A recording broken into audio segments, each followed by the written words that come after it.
যেদিন অভিষেক বন্দ্যোপাধ্যায় জানিয়েছিলেন আরামবাগ থেকে প্রার্থী হচ্ছেন মিতালি বাগ, তার পরের দিনেই সকাল সকাল কামারপুকুর মঠে এসে পুজো দিয়েছিলেন মিতালি। আবারও লোকসভা নির্বাচনের জয়লাভ করার পরের দিন সকালেই মায়ের সঙ্গে কামারপুকুর মঠে এসে পুজো দিলেন তৃণমূলের আরামবাগের বিজয়ী প্রার্থী মিতালি বাগ। মঙ্গলবার দিনভর টানটান উত্তেজনার মধ্যে দিয়ে এগিয়েছে নির্বাচনী ফলাফল। আরামবাগ লোকসভায় দুইবার স্বয়ং নরেন্দ্র মোদী এসে সভা করেছিলেন। অনেকেই মনে করেছিল আরামবাগে এবার মোদী ম্যাজিক ফুলবে, তবে সেই সব তত্ত্বকে ভুল প্রমাণিত করে পদ্ম ছাপিয়ে আরামবাগে ফুটেছে ঘাস ফুল। ৬,৩৯৯ ভোটে আরামবাগ থেকে জয়লাভ করেছেন তৃণমূল প্রার্থী মিতালি বাগ। তারপরেই বুধবার সকাল থেকে মা ও পরিবারের সদস্যদের নিয়ে কামারপুকুর মঠে উপস্থিত হন মিতালি। অবশ্যই ভালো লাগছে, দায়িত্ব অনেক বাড়লো, এইটুকু বলতে পারি। আচ্ছা, এই যে কিছুদিনের পরিশ্রম, তারপরে এরকম একটা সাফল্য, কি বলবেন?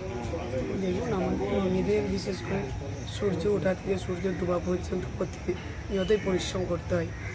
এটা একটা অন্যরকম পরিশ্রম ছিল। জেলা পরিষদ থেকে সাংসদ দায়িত্ব বাড়লো, কি বলবেন?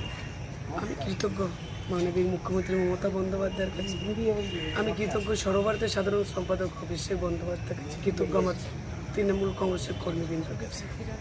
নাম নমিনেশন আসার পরের দিনই দেখেছি রামকৃষ্ণ মঠে পুজো দিতে এসছেন। গতকাল জয়ের পর আজকেও রামকৃষ্ণ মঠে পুজো দিতে এলেন। আমি যেদিন আমি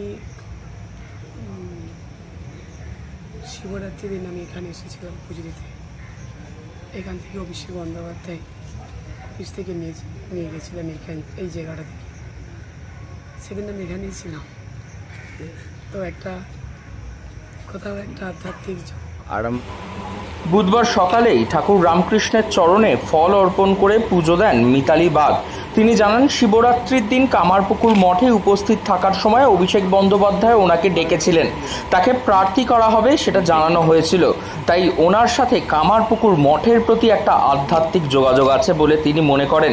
তাই প্রার্থী ঘোষণার পরেই তিনি মঠে এসেছিলেন পুজো দিতে।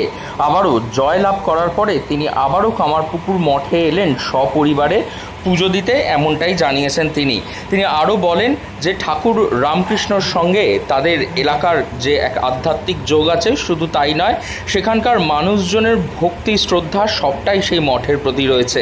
তাই তিনিও তাদের বাইরে কেউ নন। কি বলছেন তিনি বিষয় শুনুন। লোকসভাবাসীর জন্য কি বলবেন?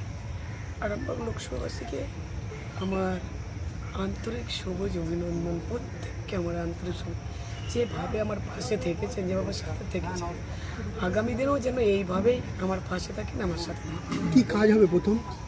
উন্নয়নের কাজ। উন্নয়নের কাজ দেখুন, আমি যেহেতু একজন SC/ST পরিবারের সম্প্রদায়ের পরিবারের আমি পেছি পড়া, অবশ্যই পেছি পড়া মানুষের জন্য আমার কাজ শুরু হবে। অলরেডি আমার মহিলাদের জন্য স্কিম অ্যাপ্রুভালে পড়ে রয়েছে, সেটা কাজ ইলেকশনের রাজনীতি কেটে গেলে সেই কাজ আমি শুরু করবো। মাওবাদী কি জট কাটবে এবার? আমি আপ্রাণ চেষ্টা করবো, তার কারণ মাটি হচ্ছে মায়ের সমান। মাকে বাঁচানো হচ্ছে এমন কর্তব্য, মাটিকে বাঁচানোরও কর্তব্য। মাটিকে বাঁচিয়ে কীভাবে করা যায় ওনাদের সাথে আলোচনা করি। একদম অবশ্যই মাওবাদীকে মানুষ অত্যন্ত ভালো মানুষ, আমার কাছে প্রণম্য। আশা করি একটা আশার আলো সকলেই দেখতে পাবে, আরামবাগ বয়সে একটা আশার আলো দেখতে পাবে, এই আশা আমি রাখছি এসে ঠাকুর রামকৃষ্ণ পুণ্যধাম থেকে। পঞ্চায়েত থেকে সরাসরি সংসদে এবারে তার কাজ আরও যে বেড়েছে এবং মানুষের প্রতি যে কর্তব্য তার আরও দৃঢ় হবে, এবং সেই কাজে যাতে মিতালি বাগ সফলভাবে উত্তীর্ণ হতে পারেন সেই কারণেই আশীর্বাদ নিতে সকাল সকাল তিনি পৌঁছে গিয়েছিলেন রামকৃষ্ণ মঠে। হুগলি থেকে রাহি হালদার, লোকাল 18 বাংলা।